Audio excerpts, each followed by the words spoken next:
Amazing. Good morning. Well, good evening for you guys, but good morning from over here. Thank you for having me on here. I hope you and Irene are doing amazing. And for the team, guys, I'm excited to be here with you. Happy Wednesday. Yeah, it's Wednesday. And, congratulations to all of you guys for your success. Success is something that is earned. And if you're on this call, you are someone that we see as a leader in the organization. So I'm excited to pour into you. Ok, điều thứ nhất là cảm ơn tất cả các anh chị em. Cảm ơn anh chị rất nhiều và chào các anh chị vào buổi tối, buổi trưa, buổi thứ tư thật là tốt lành. Ngày hôm nay thì tôi rất là hưng phấn khi được gặp các anh chị ở đây trong cái buổi giao lưu của chúng ta, và phải nói luôn là chúc mừng cho tất cả các anh chị em chúng ta đã đạt được những cái thành quả đầu tiên mà chúng ta có được trong cái hành trình để thành công. Và thành công là một cái thứ gì đó mà chúng ta phải nỗ lực để có được, và ngày hôm nay là đánh dấu một cái vai trò là tất cả những anh chị em đang tham dự cái buổi nói chuyện ngày hôm nay đều là những người mang tầm vóc lãnh đạo của hệ thống và của tổ chức trong tương lai. So, guys, it's been an incredible journey being a part of this company since 2015 when I got started. And, I want to share a little bit of that journey today so you understand that, wherever you are right now is just the very beginning. You're basically a seed that's being planted. And I want to show you what I am has done in my life over the last 6 years. Phải nói luôn là cái hành trình của tôi là một hành trình thật là ấn tượng anh chị em. Từ năm 2015 tôi bắt đầu biết về học viện này và bắt đầu khởi nghiệp với học viện này, và tôi có thể rất muốn chia sẻ với các chị em về những cái hành trình mà tôi đã trải qua. Và tất cả những gì mà tôi muốn nói với chị em rằng là cho dù tất cả chúng ta đang ở cái vị trí nào trong hành trình này cùng với lại học viện của chúng ta thì chúng ta cũng chỉ mới bắt đầu thôi. Chúng ta vừa là những cái hạt giống vừa được gieo mầm xuống đất thôi, và chúng ta đang chờ đợi để một cái thời điểm để chúng ta trở thành một cái cây cổ thụ khổng lồ. So when I got started and I got that invite to IM for the first time, I was actually at the lowest point of my life financially. I was $70,000 in debt. My credit cards were maxed out. I had moved back home with my mom and dad, and was really struggling in entrepreneurship. Các chị biết mà tôi khởi đầu với cái ngành nghề này, với cái công việc kinh doanh này và bắt đầu được mời vào học viện này, đó là thời điểm mà tồi tệ nhất trong cuộc đời của tôi. Đó là thời điểm mà tôi đang mang trong mình một khoản nợ lên đến gần hơn 17.000 đô la Mỹ, gần 20.000 đô la Mỹ, và tôi phải bỏ hết công việc để quay trở về nhà và sống cùng với bố mẹ, tại vì không còn tiền để mà thuê nhà nữa. And, I needed something, but it wasn't so clear at that time that trading was going to be a huge part of the world's future, right? I mean, obviously everybody was trading in Wall Street, but cryptocurrency and Forex were not as big as they are today. And so, I had never even heard of it before. I'd never been around it. So I was a little bit skeptical, but I needed something that was going to shake things up in my life. Và đó là thời điểm mà tôi mong muốn một cái điều gì đó mà không biết nó là điều gì các anh chị em, và tôi được giới thiệu về cái ngành giao dịch, ngành trading này. Phải nói cái thời điểm mà tôi biết về ngành trading thì trading nó cũng không đóng một vai trò quá lớn ở trong những cái hiểu biết của tôi đâu các anh chị. Mặc dù là chúng ta biết là Wall Street họ vẫn đang thực hiện cái việc giao dịch và trading là trong suốt cả hàng trăm năm rồi, nhưng mà thật ra tôi không chả biết gì về trading thời điểm đó, và nó cũng không có phải thịnh hành và nó cũng không phải rộ lên như ngày hôm nay khi tất cả chúng ta đều có thể tiếp cận được với những cái cách thức giao dịch về đồng tiền kỹ thuật số hay là ngoại hối. Và chính vì không biết như vậy thì tôi rất là nghi ngờ và rất là thận trọng để mình có thể quyết định là mình có nên tham gia vào học viện này hay không.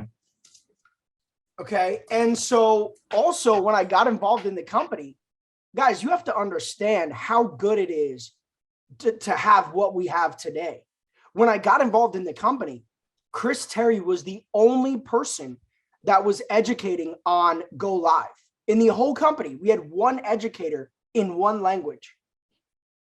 Và các chị biết là khi mà tôi mới nhớ là lúc mà tôi mới bước vào cái học viện này á, thì chỉ có anh Chris Terry là cái người giảng viên duy nhất và nói một ngôn ngữ duy nhất. Anh là người đầu tiên và là người duy nhất là giảng viên để dạy trong học viện tài chính này. Okay, so maybe things right now in Vietnam we're just getting started, right? But we have a translator that is doing the go lives. We have tons of trainings. You guys have access to all these leaders. We were building the business when we had one educator in one language, and Matt and I hit chairman in 63 days. Và đó là thời điểm mà tôi nhớ rằng là nếu mà so sánh ra, các anh chị biết rằng là ngày hôm nay Việt Nam chúng ta cũng chỉ vừa mới bắt đầu.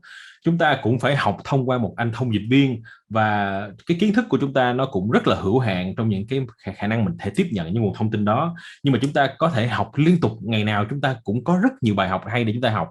Và so với lại ngày xưa thì với là thời gian tôi học rất là ít, và học cái người mà giảng viên thì chỉ có một người, và kiến thức của tôi thì cũng không khác gì các anh chị em, cũng nghe mà cũng chẳng hiểu gì cả. Nhưng mà tôi đã quyết định rằng tôi phải lên chairman trong thời gian là 63 ngày.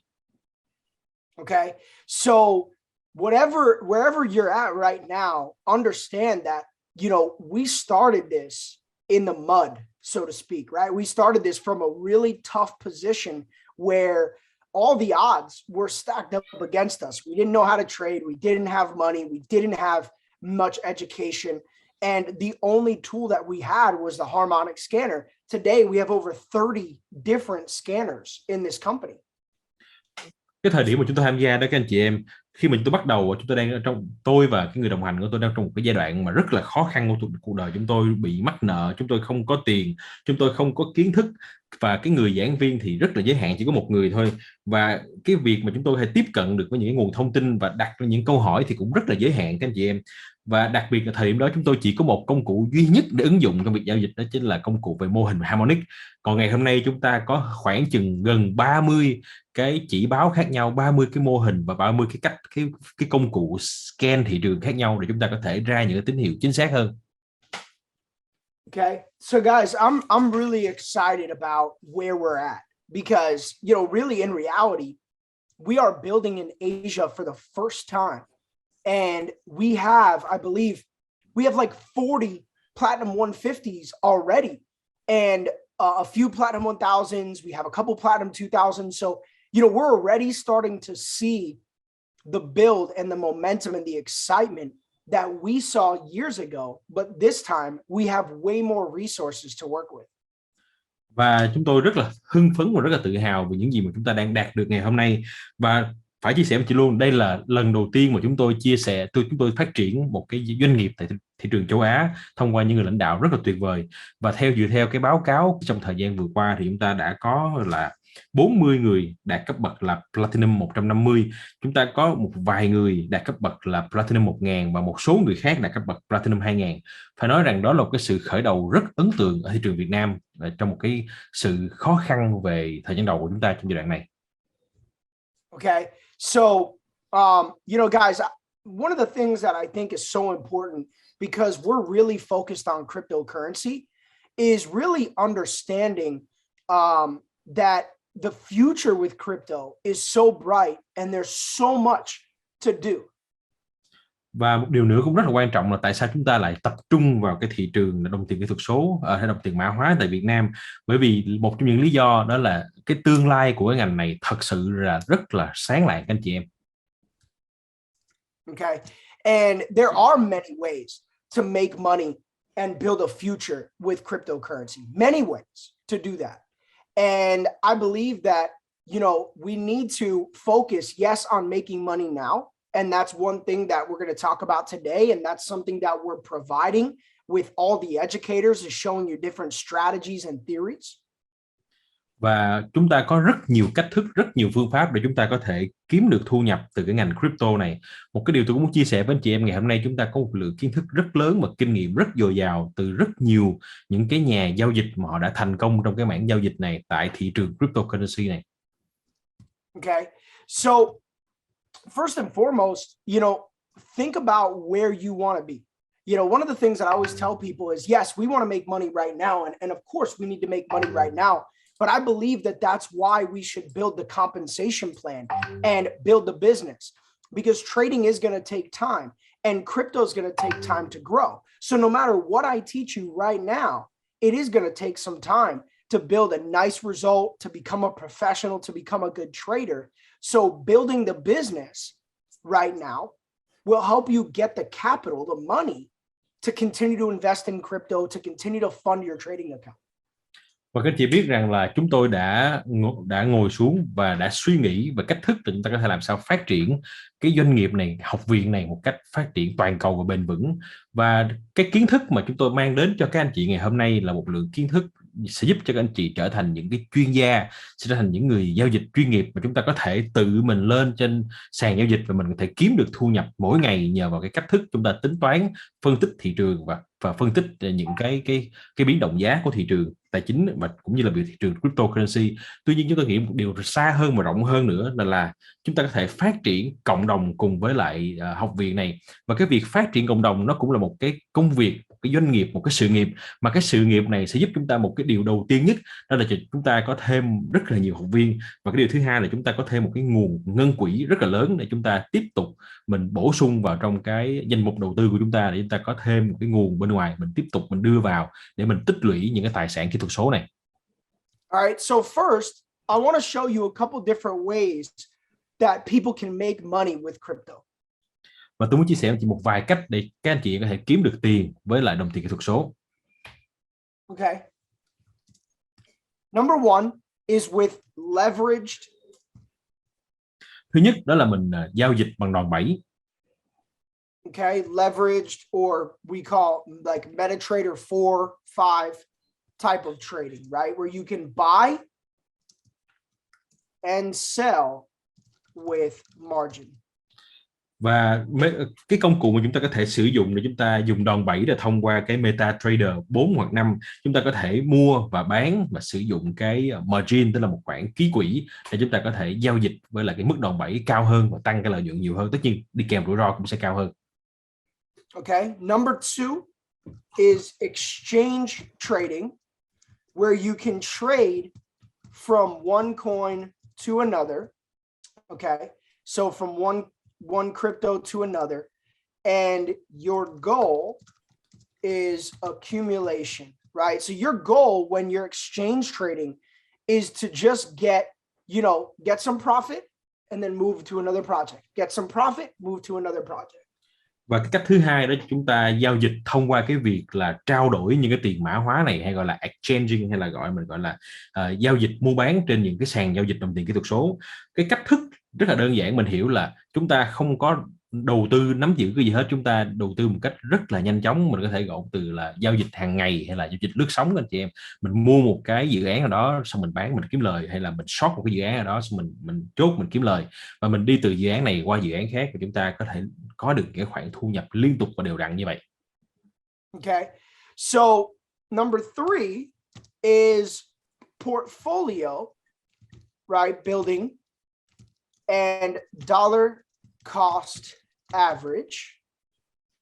Và cái tiếp theo nữa là chúng ta có thể làm đầy lên những cái danh mục đầu tư của chúng ta.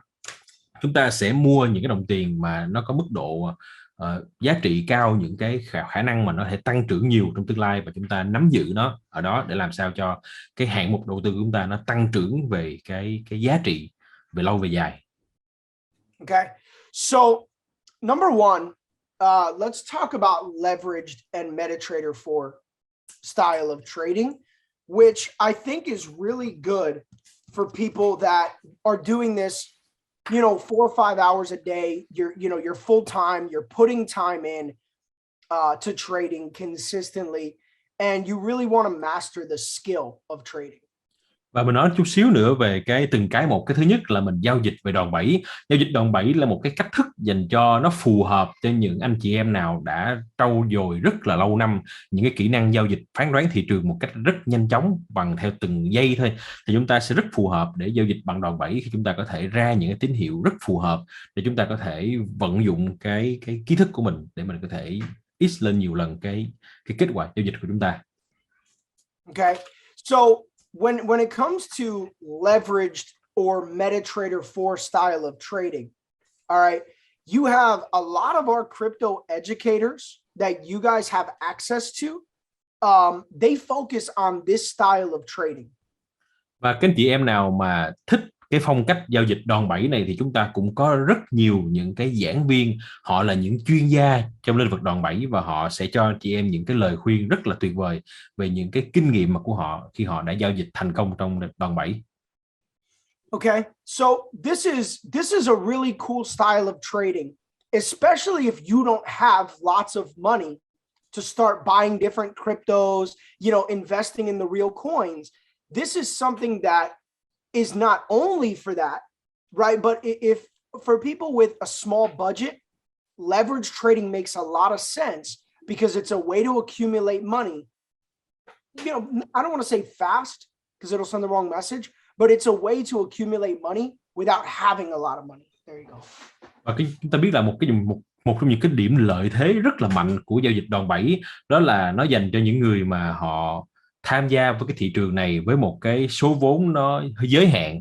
Họ không có những khoản tiền rất lớn để họ đầu tư nắm giữ những cái đồng coin có giá trị cao hay là những mức ứng dụng lớn, mà họ sẽ sử dụng cái biến động giá của thị trường kèm với những cái việc giao dịch của họ, những kiến thức giao dịch của họ, mà họ chỉ cần bỏ ra một khoản vốn rất là thấp cộng với lại kiến thức giao dịch thì họ có thể thu được những cái nguồn lợi rất là cao. Và tất nhiên đây là một cái cách mà tôi không phải dùng cái là tôi nói là không phải là các anh chị em sẽ kiếm tiền nhanh. Ở đây không phải là kiếm tiền nhanh mà là một cách thức nó phù hợp cho những người mà muốn giao dịch với những cái khoản vốn đầu tư thấp nhưng mà họ có một lượng kiến thức và khả năng nhạy bén thị trường cao. Okay, so personally, you can go two ways with leverage trading. I would only do one of two things. Okay, number one, you can do short-term trading, which is like scalping or intraday, meaning you're trading to get in and get out within a few hours. Rồi có hai cách thức để chúng ta có thể tham gia vào cái mảng trading này. Thứ nhất là mình gọi là lướt sóng. Lướt sóng là những cái đợt giao dịch mà chúng ta sẽ nhảy vào và nhảy ra thị trường một cách rất là nhanh chóng. Chúng ta chỉ tính là vài giờ thôi, đặt một cái lệnh xong rồi mình chờ, và khi mà đạt được cái mức độ gọi là cái điểm mục tiêu rồi thì chúng ta sẽ thoát ra, chúng ta sẽ thoát lệnh nó ra, hay mình chốt đủ lời rồi mình thoát ra. Okay, so personally, if this is something that you want to do, I would recommend that you focus on the scalper, right? The swipe coin scalper. Focus on Nick Gomez's sessions for sure. Nick does a lot of the intraday style of trading. Okay, Sean Oguntosin does a lot of the intraday. Kevin, a lot of intraday style trading. So those three are really good for that intraday style of trading.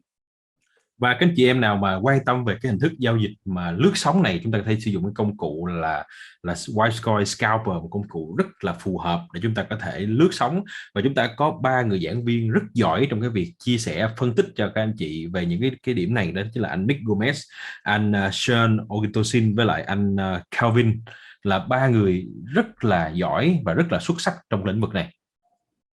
Also, Hershanan is really good for that as well, for the basics, for that intraday, shorter term style.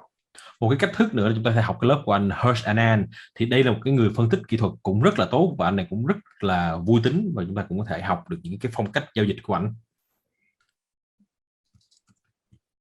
Okay, so also I have good news. Okay, I am going to begin doing my sessions again this week.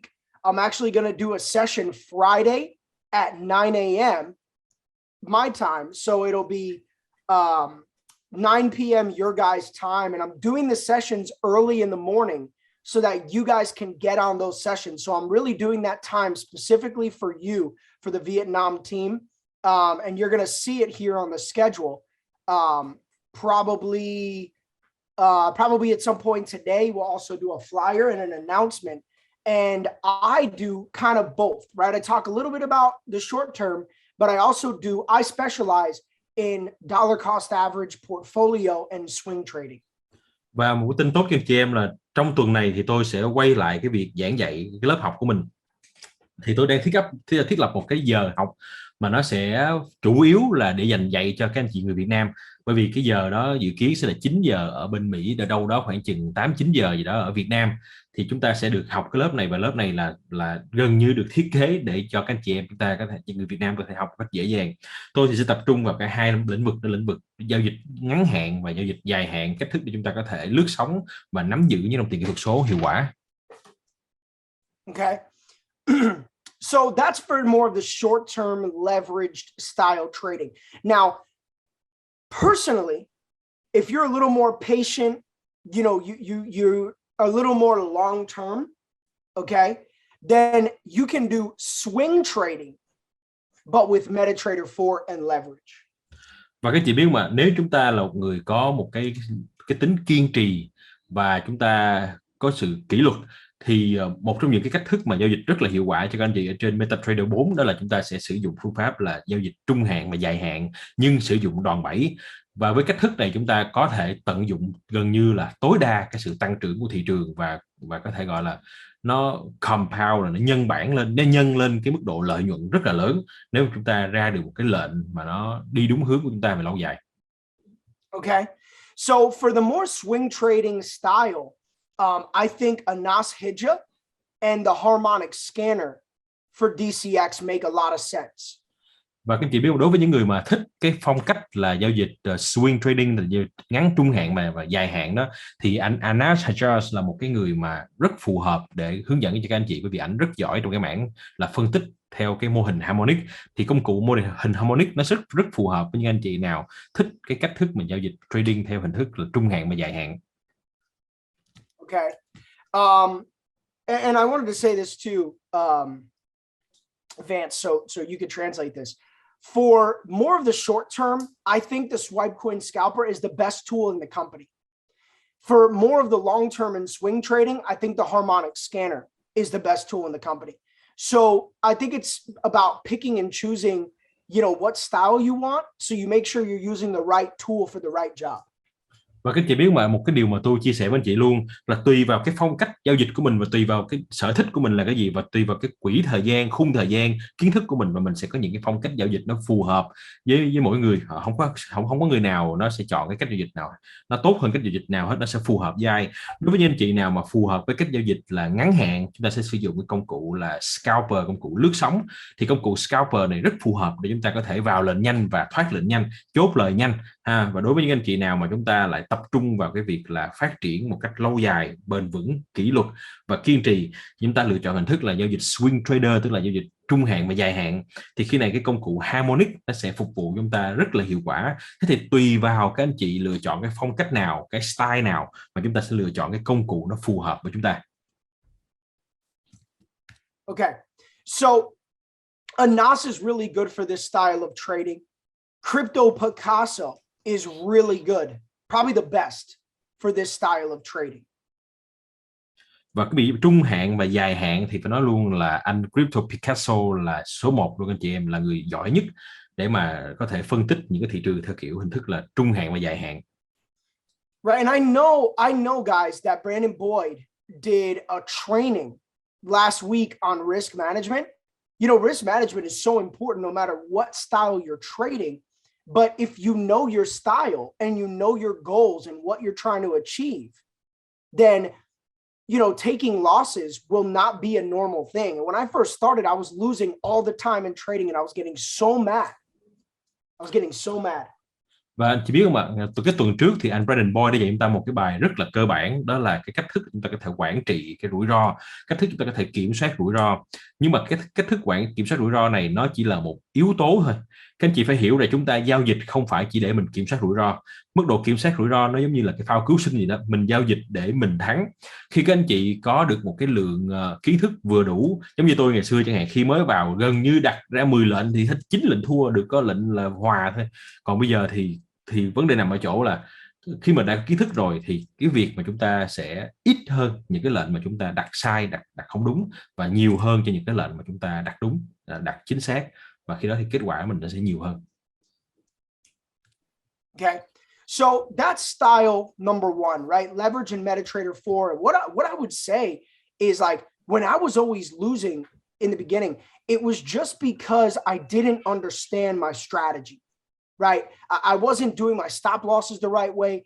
I wasn't having the proper expectations, and realizing that losing is okay, right? Losing is okay if you have the right risk to reward strategy. And so, you know, make sure that you decide, okay, I want to be a swing trader, or I want to be a short-term trader. And once you know, then you can go master that specific strategy. Và khi mà tôi đã hiểu về cách thức giao dịch, tôi đã hiểu bản thân của mình là phù hợp với lại cái công cụ nào, thì tôi sẽ biết cái cách là đặt cái điểm mà mình có thể cắt chốt lời và mình cắt lỗ một cách phù hợp hơn với lại cái phong cách giao dịch của mình.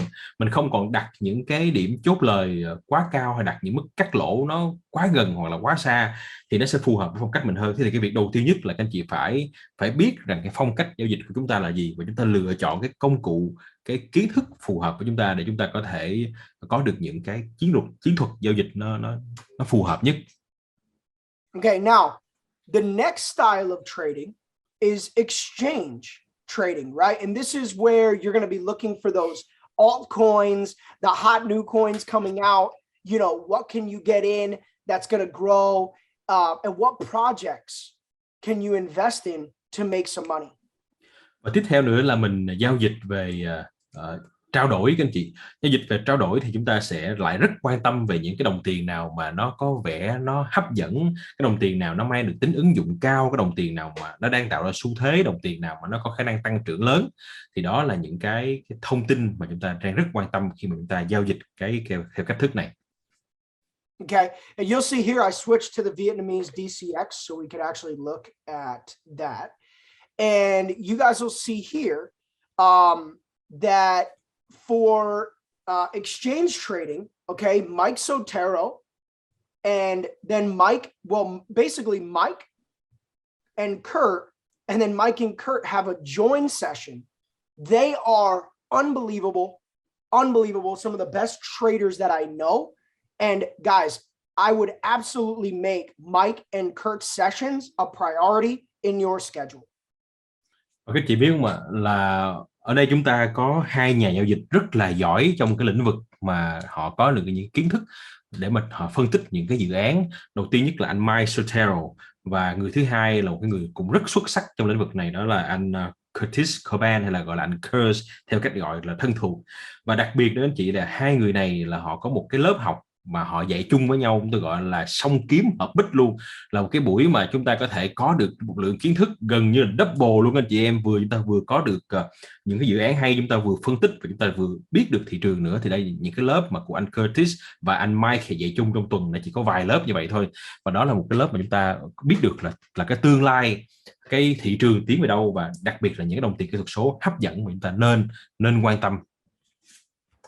All right. Also, Zach Hogan, Jordan, and Mike, they also are really good. And I see that there's only 3 views. And I know that their session is very early in the morning. Okay.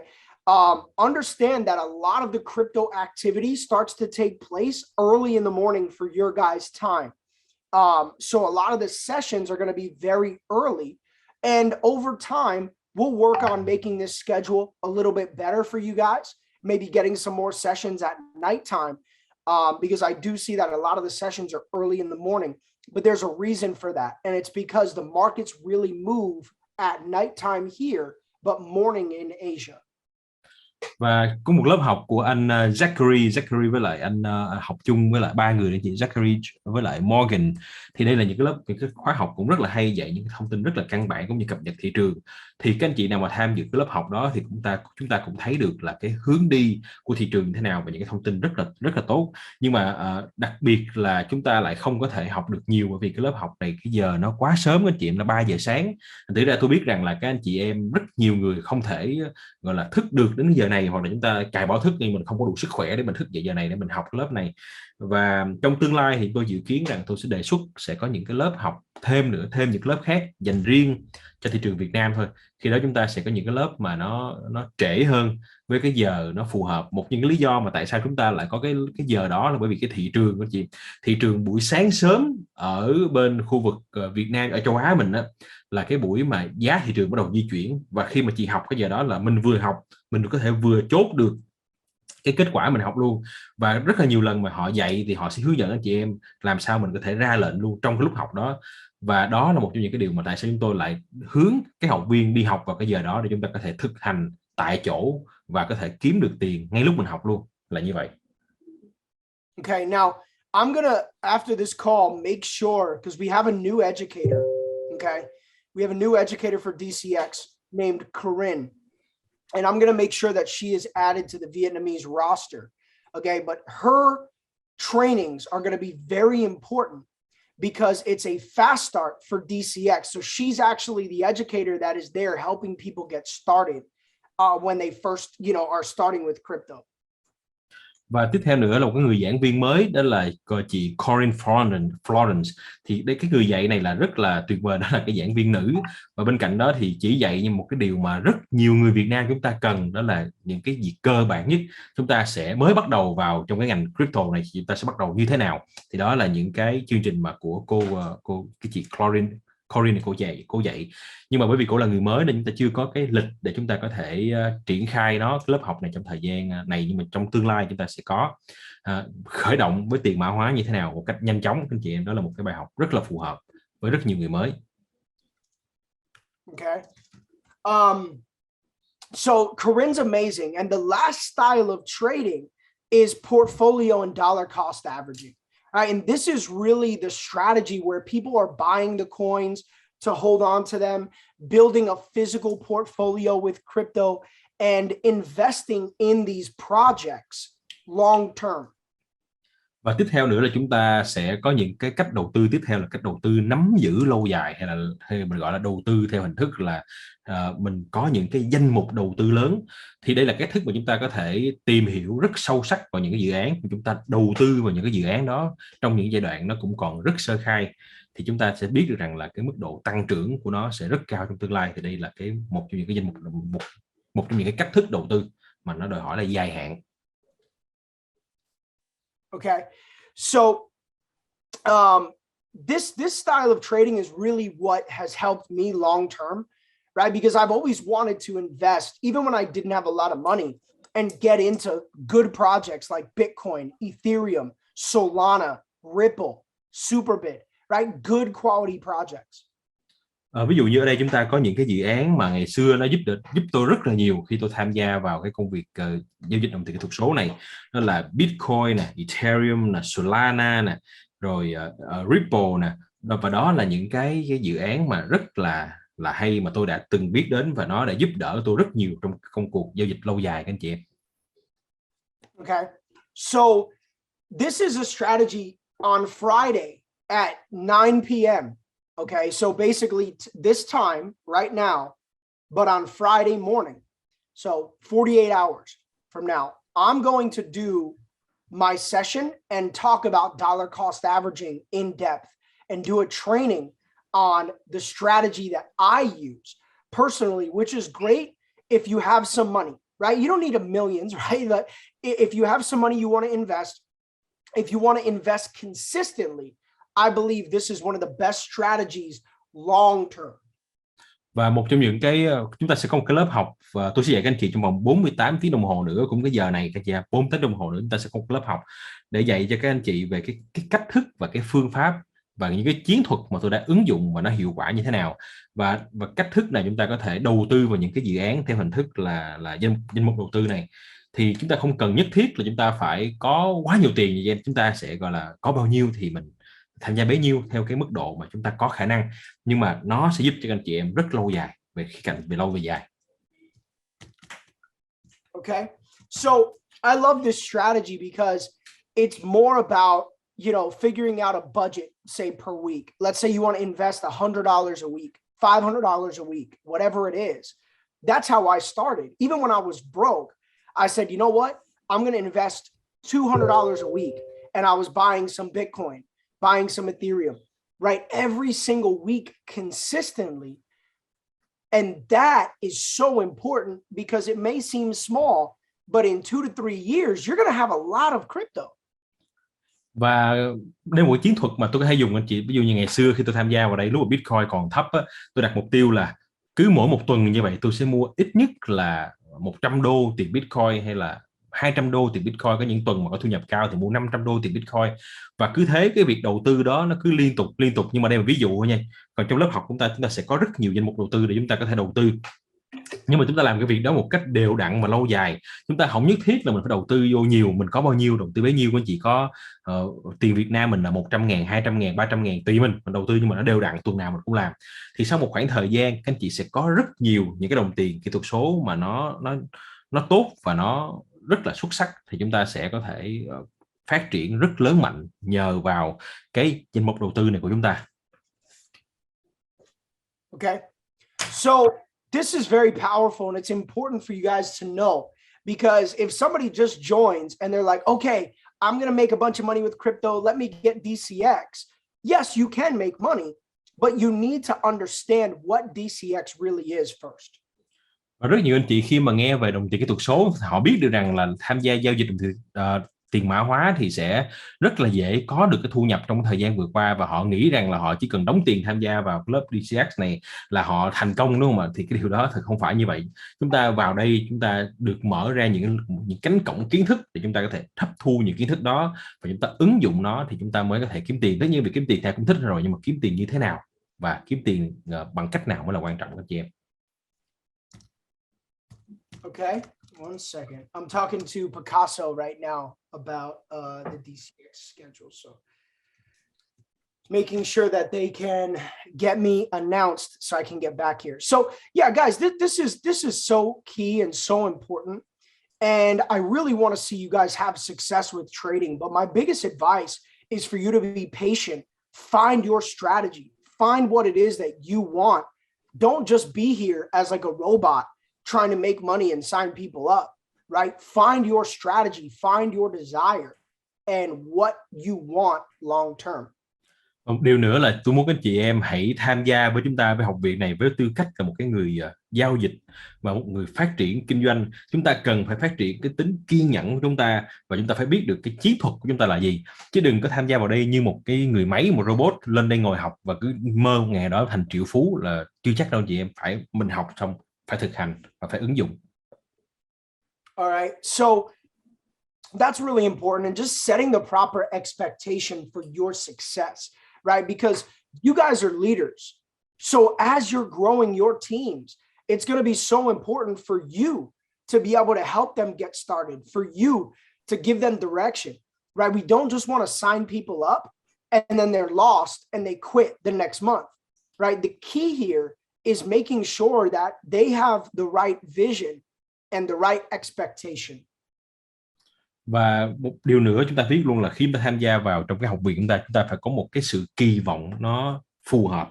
Tất cả chúng ta đều là những lãnh đạo, chúng ta đều biết rằng là khi mà chúng ta mời một ai đó vào đây thì không phải cái việc của mình là mình chỉ đi ra ngoài mình mời và mình cứ mời mỗi ngày như vậy. Chúng ta mời nhưng ta phải đảm bảo một điều rằng là cái người chúng ta mời vào họ phải có một cái tầm nhìn, họ phải hiểu được cái họ đang làm là gì, họ phải có những cái ước muốn, những cái mong muốn và những cái sự kỳ vọng phù hợp với bản thân của họ, và đặc biệt họ phải tìm được cái chiến thuật kinh doanh của họ là cái gì. You know, I know that the culture with crypto for the last few years, especially when it started, was a lot of hype, right? Everybody was chasing the get rich quick, the fast money, right? The money game. Hey, let's sign up as many people as possible and let's make all this money selling huge packages. And I know that that was the culture of crypto for many years. Tôi biết rằng khi mà nói về cái việc là tiền kỹ thuật số hay là tiền mã hóa hay là một từ khác mà rất là nhiều người họ nói một cách cái cạnh không có được tích cực, đó là tiền ảo các chị em, thì hầu như hồi nào giờ khi nói về những cái từ này thì người ta hình dung ngay trong đầu đó là những cái hình thức là money game, cuộc chơi về tài chính, những hình thức là scam, những hình thức mà Ponzi để mà làm sao thu hút được nhiều người càng tốt để mà có thể kiếm được khoảng nhiều tiền và mua những cái gói lớn. Và đó là một cái cách thức nhìn nhận rất là lệch lạc về cái yếu tố thực chất của ngành đồng tiền kỹ thuật số này. But you know what, guys? I believe that we have an opportunity. Truly, I'm going to speak from the heart. I believe that we have an opportunity with this organization. This organization is very special. And I believe that we have an opportunity to do something very special if we have the right vision and do this the right way, like we're doing already. Và tôi biết rằng một cái điều tôi thấy rất rõ ràng là học viện của chúng ta và tổ chức của chúng ta, tổ chức giáo dục của chúng ta có một cái định hướng rất rõ ràng. Và với cái định hướng này thì chúng ta sẽ mang được rất nhiều giá trị cho cộng đồng bằng những cách thức mà các anh chị em đang làm ngay lúc này đây, là những gì chúng ta đang làm, chia sẻ và hướng dẫn để tất cả mọi người đều có được những kiến thức nó phù hợp và nó giúp ích cho cuộc đời của họ. Okay. I believe that when we realize what I am really is, like this light bulb goes off, and that's what changed everything for me. Because a lot of people in network marketing and a lot of people in trading, they make money for a few months and then they're broke, or their company gets shut down, or their money, they realize they can't even withdraw it to their bank account. This happens all the time. Các chị biết mà có một cái sự thật là rất nhiều anh chị em tham gia vào đồng tiền mã hóa này, họ làm rất là xuất sắc, họ làm rất là nhiều trong thời gian đầu, họ nỗ lực hết mình, họ cũng có những cái phần thưởng, họ cũng có những cái vinh danh, nhưng rồi một ngày nào đó cũng sẽ đến khi mà công ty đó tự nhiên biến mất, không còn trên cõi đời nữa, hoặc là họ không có thể rút tiền được, hoặc là tiền thì thấy trong tài khoản đó, lock in tài khoản được nhưng mà không cách thức nào rút ra được. Thì đó là một cái sự thật trong cái ngành tài chính này trong rất nhiều nơi trong suốt thời gian vừa qua. Okay. And I believe that I am is, yes, it's education. And no, we're not promoting get rich quick. We're not promoting, automated trading or this is easy, right? So some people are not going to be interested because some people think that they want easy money. Và một cái điều mà Học viện Academy trong thời gian vừa qua họ đã làm được, họ đã đánh dấu cái kiến thức, cái vị trí của họ, là bởi vì cái họ đang cung cấp cho thị trường, cho tất cả những học viên của họ là kiến thức thật các anh chị em, là cái mà người ta có thể sử dụng và ứng dụng không phải chỉ riêng trong ngành tài chính kỹ thuật số không, mà tất cả những ngành giao dịch về tài chính khác. Một cái lượng kiến thức mà họ có thể kiểm soát được và họ có thể ứng dụng được gần như tất cả mọi nơi, và đặc biệt là một cái điều sự thật thế này, sự thật là chúng ta không có đi mình tuyên truyền về cái việc là làm giàu nhanh chóng, chúng ta không nói về những cái gói kinh doanh lớn, chúng ta không nói về cái việc đầu tư chia lãi, chúng ta cũng không nói về cái việc là giao dịch bằng robot một cách tự động, bởi vì mục tiêu của chúng ta là chúng ta không bao giờ dạy người ta về cái việc làm giàu nhanh chóng, làm giàu dễ dàng. Các anh chị em không có, chúng ta trang bị cho mọi người cái kiến thức. Chính vì chúng ta không nói về những cái điều mà người ta muốn nghe, thành thử ra sẽ có một số người, họ là những người mà họ thích kiếm tiền nhanh á, họ nghe xong và họ sẽ không quan tâm, hoặc là khi họ tham gia rồi họ phát hiện rằng đây là không phải là cái điều họ đang mong đợi, và thế là họ cảm thấy họ khó chịu và cảm thấy họ bị tiêu cực. Right. I believe that putting consistency first, right? Putting each brick on the wall one at a time is the key to success. Right? I believe that what you do in 1 year doesn't matter, but what you do over the course of 5 years, 10 years, that's what really makes you a great leader, a game changer. And that's what's going to build everybody's belief around you in what we're doing. Và các chị biết mà cái việc mà chúng ta đang làm ngày hôm nay nó một cái chất kiên trì rất là lớn. Nó giống như mỗi ngày chúng ta đi xây một cái viên gạch trên một cái nền tảng rất là lớn, mỗi ngày một viên và xây một cách rất tỉ mỉ để chúng ta làm sao tạo một nền móng nó vững chắc. Và các chị biết mà cái quan trọng là gì? Đôi khi các chị thấy là 1 năm trôi qua, cái thành quả của chúng ta nó cũng chưa có gì đáng kể đâu. Nhưng mà hãy nhìn vào cái cạnh là 5 năm, 10 năm thì mình sẽ biết là cái lượng kiến thức và kinh nghiệm chúng ta tích lũy được nó sẽ giúp chúng ta rất nhiều về mặt là lâu dài các anh chị em, và cái giá trị chúng ta tạo cho cộng đồng sẽ là rất lớn. Okay. So this is everything, guys. This mentality is the reason why I've made over $40 million. Right? Everybody who is chasing fast money hasn't made any money, but because we chased something real, right? We worked for something real. We created a result that only a few people have ever created. Và với một cái tư duy là chúng ta mang đến giá trị cho cộng đồng và giúp cho mọi người có kiến thức và giúp cho mọi người có thể có được một cái cách thức để họ có thể giao dịch bằng chính bản thân họ, bằng cái năng lực của họ, thì đã khiến cho bản thân tôi có thể có một cái nguồn thu nhập lên đến hơn 40 triệu đô tổng thu nhập trong suốt thời gian vừa qua. Tôi biết rằng cái tư duy này chúng ta nghe thời gian đầu nó có vẻ rất là triết lý, nhưng mà nó thật sự mang đến cái kết quả ngày hôm nay, bởi vì cái chúng ta mang đến cho thị trường đó là giá trị thật các anh chị em. Còn những cái dự án nào mà nó thúc đẩy các anh chị em cứ chạy theo tiền thì anh chị em biết rằng là mình chạy theo tiền, mình nói về tiền, nhưng mà thực ra cuối cùng thì sao? Thì mình chả có đồng nào hết, mình chẳng được một cái gì hết. Khi nhìn lại suốt hành trình 5 năm 10 năm làm trong những dự án đó cũng không được gặt hái được cái gì. And then you can understanding that, right? Knowing that we have the best educators in the world already in Vietnamese language, right? We don't need to wait for it. We gave you the best educators in the world via translation right away. Knowing that, guys, we need to build this empire with confidence, and we can start to share this bigger than we have. We can share it because we're not selling our results. We're selling and sharing the education.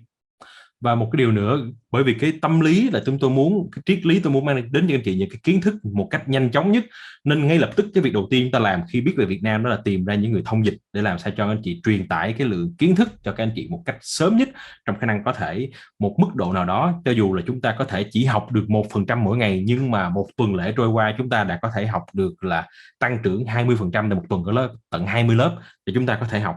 Thì mình biết rằng là đây chính là cái yếu tố mấu chốt và là cái chìa khóa của cái công việc kinh doanh mà học viện IM Academy họ đang thực hiện và họ đang triển khai, là những việc mà các anh chị em đang ngồi đây chúng ta đang cùng đồng lòng mình cùng triển khai, đó là mang giá trị và kiến thức này ra ngoài. Okay, guys, when I understood this one thing that I'm about to share with you, this is the most important thing that I've ever shared. What I'm about to say is the most important thing that I've ever shared on any training with the Vietnamese team. Và có một cái điều tôi muốn chia sẻ với anh chị, một điều cực kỳ quan trọng mà tôi muốn nói với các anh chị em, và đây là điều mà tôi sẽ được nói và dành riêng cho tất cả những anh chị em người Việt Nam. Okay. Your results with trading don't matter when you're building this business. Matt, Rosa, and I hit Chairman 10 when we didn't know how to trade. We hit Chairman 25 when we didn't know how to trade. I didn't even know how to trade like very good anyway. I wasn't good at trading till about 2 years ago. Like really. But we were Chairman 500 when I mastered my strategy. Và các chị biết không, là một cái bí quyết đó là gì? Đó là chúng ta không nhất thiết mình phải là một cái người giao dịch cực kỳ giỏi thì chúng ta mới lên chairman được các anh chị em. Cái việc chúng ta xây dựng cộng đồng và cái việc chúng ta là một nhà giao dịch giỏi là hai cái việc hoàn toàn khác nhau, nó không có liên quan gì với nhau. Một việc là chúng ta phát triển kiến thức và đi chia sẻ về những cái thành quả, chia sẻ về những cái giá trị của dự án, mà một việc là chúng ta trang bị kiến thức cho chúng ta có thể phân tích kỹ thuật, xử lý những cái lệnh cho nó hiệu quả. Đó là hai việc hoàn toàn khác nhau. Khi mà tôi lên chairman 10, thật sự mà nói chỉ 63 ngày tôi không thể nào giỏi được về cái việc giao dịch, và kết quả giao dịch tôi không có tốt. Thậm chí lên chairman 25 cũng chưa biết cái gì gọi là giao dịch hiệu quả. Đến tận là chairman 500 thì các chị biết không, lúc đó tôi mới có được những cái thành quả nhất định về cái việc giao dịch, và khi đó tôi mới có thể tự phát triển ra một cái chiến thuật kinh doanh hiệu quả, một chiến thuật trading hiệu quả cho riêng bản thân của tôi. Cho đến khi mà tôi tận là chairman 500 là cách đây 2 năm, hơn 2 năm trước. I think that, there's so many people on this call right now that can go chairman in the next 3 months, next 6 months. I believe that. Và tôi tin một điều thế này, là rất nhiều các anh chị em ở đây, ngồi trong khán phòng này, ngồi trong cái phòng Zoom này, các anh chị em dư sức để đạt được cấp bậc là chairman 10, chairman 25 trong thời gian là 3 tháng tới. All right, and I think it's just about making that decision to be a leader while you're a student, right? Because being a student is to get really good at trading, like millionaire level, 7-figure, 8-figure level. Guys, it's going to take 3 to 5 years. And some of you might not want to hear this, but it is going to take 3 to 5 years for you to make maybe $500 to $1,000 a month in trading. It's not going to take 3 to 5 years. It'll probably take 3 to 6 months, realistically, to get really good at trading where you can make consistent money every month. That's the truth. Các anh chị mình hiểu cái này nè. Để chúng ta trở thành một cái nhà giao dịch trading theo mức độ cỡ như của anh Chris, người mà tạo ra cái dự án này á, mức độ mà thu nhập của anh từ việc giao dịch là lên đến là hàng trăm nghìn đô các anh chị. Thì cái kinh nghiệm đó chúng ta phải tích lũy trong vòng thời gian từ 3 đến 5 năm. Nhưng mà để chúng ta có thể giao dịch, để mình có thể kiếm được một nguồn thu nhập thêm từ 500 đô cho đến 1.000 đô, thậm chí có thể là 1.500 đô, thì chúng ta cần 3 đến 6 tháng học một cách tập trung là chúng ta đã có thể tạo được kết quả từ cái việc giao dịch đó rồi. Cái vấn đề tôi nói là gì ạ? Là chúng ta phải hình dung rằng là gì? Đó là cái chiến thuật và cái cách thức để chúng ta vận hành, và tất cả mọi cái nó đều cần phải có thời gian để nó chín mùi các anh chị em. But the question you have to ask yourself is it worth it? And the answer is yes. Look at my story. I come from a small town. I don't come from a lot of money. I was $70,000 negative 6 years ago. And today I have like $5 million in crypto. I've made a ton of money in network marketing. And it's not to brag or to say I'm the best, because I'm not, but I've always been a student, and I've always been consistent, and I've always been humble, knowing that if I keep putting in the work, eventually I will have big breakthroughs. And that's what I want for you guys.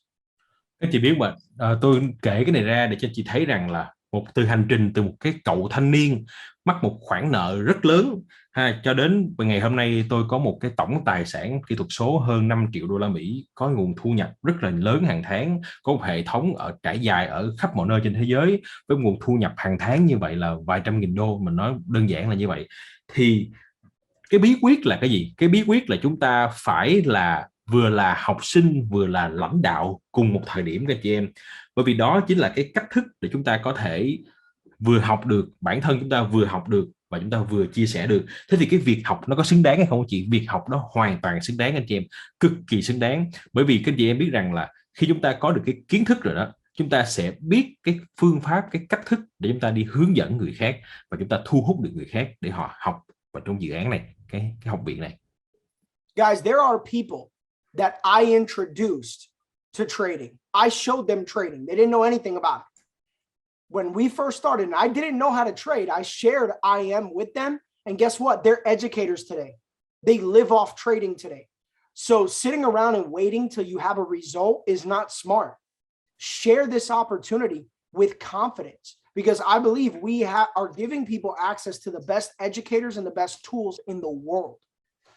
Mục đích tôi chia sẻ với anh chị những cái điều đó là để chị có một cái sự tự tin rằng là chúng ta vẫn có thể đi ra ngoài và mình vẫn có thể đi nói chuyện, đi chia sẻ với những cái người mà họ cho rằng họ có cái kinh nghiệm về giao dịch hơn chúng ta.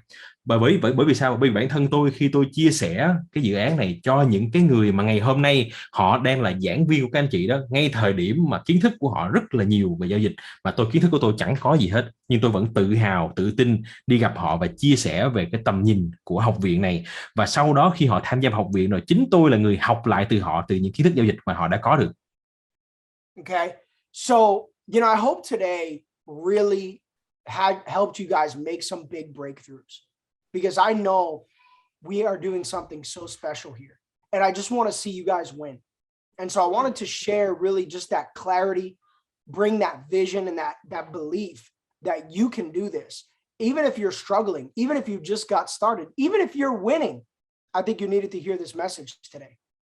Và một cái điều mà tôi muốn chia sẻ với anh chị em là ngày hôm nay tôi chia sẻ với anh chị câu chuyện này để thấy rằng bản thân tôi cũng như các anh chị em, tôi cũng là một người yếu kém, tôi cũng là người không biết gì về giao dịch, và tôi cũng là một người có một cái tầm nhìn về dự án này, và tôi muốn các anh chị em hãy cùng ra ngoài và chia sẻ cái tầm nhìn đó. Cái tầm nhìn không phải của chúng ta, tầm nhìn của cả học viện này, tầm nhìn của cả tập thể chúng ta về cái việc mà chúng ta mang lại kiến thức này ra ngoài xã hội và chia sẻ như thế nào. Và cái điều đó với cái sự tự tin, cái sự tự hào và cái nhiệt huyết khi mình đi chia sẻ cái tầm nhìn đó, thì chắc chắn với các anh chị em là chúng ta sẽ có được những cái kết quả về cái việc xây dựng cộng đồng nó rất là tốt cho chúng ta về lâu về dài. So thank you guys. I have my barber is here. I'm getting a haircut. He comes to my house, so I gotta go. I haven't gotten a haircut in 3 weeks. It's a lot for me. I usually get my haircut every week. So I have that, and then I have some meetings. But I will see you guys Friday morning, Friday night for you, 9 p.m. And I did that on purpose because I know you guys have your meetings at 8. So right after, you'll see me on Go Live. So I'll see you guys on Friday, okay? Vance, the whole team, thank you guys, love you guys, and I'll see you soon. Ok, các anh chị em, chúng ta sẽ gặp lại nhau vào sau 48 tiếng đồng hồ nữa các chị em ha, vào cái buổi thứ 6 tiếp theo. Và tôi biết là chúng ta sẽ gặp buổi họp lúc 8 giờ. Sau khi buổi họp kết thúc lúc 9 giờ thì chúng ta lập tức nhảy vào Go Live. Và lý do tôi làm như vậy là đặc biệt là tôi thiết kế cái buổi đó cho các anh chị để chúng ta được học những chương trình Go Live tiếp theo vào cái giờ mà nó phù hợp cho chúng ta là giờ buổi tối. Cảm ơn các anh chị rất nhiều.